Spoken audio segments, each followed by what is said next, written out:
என்ற பாரதியின் வீரம் விதைத்த வரிகளோடும் இந்த தமிழ் மண்ணில் பிறந்த வீர தமிழச்சி என்ற கர்வத்தோடும் பெருமையோடும் பேச வந்திருக்கும் நான் யாழினி. நான் 5ஆம் வகுப்பில் பயிலும் அரசு பள்ளி மாணவி. முதற்கண் என்னை ஈன்ற பெற்றோருக்கும் தத்தெடுத்த தமிழுக்கும் ஆற்றோருக்கும் சான்றோருக்கும் என் வணக்கத்தை உரித்தாக்கி முண்டாசு கவியின் துணையோடு தொடங்குகிறேன் இனதுரையை.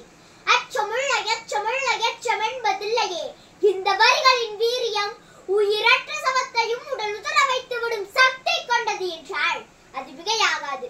வரலாறு காட்டும் தமிழ் மரப்பெண், முரத்தால் புலியை விரட்டும் வீரமுடையவர், தமிழ் வீரத்தாய். தனது மகன் போரில் முதுகில் குத்தப்பட்டு மாய்ந்தான் என்ற பொய் வதந்தி கேட்டே கொதிப்படைந்தே. இது மட்டும் உண்மையாயின் அவனுக்கு பாலூட்டிய முளைகளை வாளால் அறுத்தறிவேன் என்று சூழரைத்ததை விடவா வீரத்திற்கு வேறு உதாரணம் தேவை?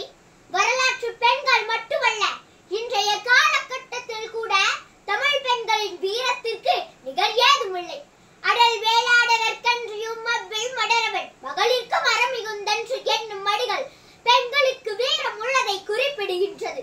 இத்தகைய வீரத்தின் நிலைகள் இருப்பின் பெண்கள் நேரடியாக போரில் ஈடுபடவில்லை என்றாலும் வீரர்களுக்கு பணிவிடை செய்தும் வீர உரைகளை கூறியும் போரில் வெற்றி பெற வாழ்த்தியும் வீர செயல்களை போற்றியும் உள்ளனர் என்று கூறி எனக்கு பேச வாய்ப்பளித்த அனைவருக்கும் நன்றி பாராட்டி விடைபெறுகிறேன். நன்றி.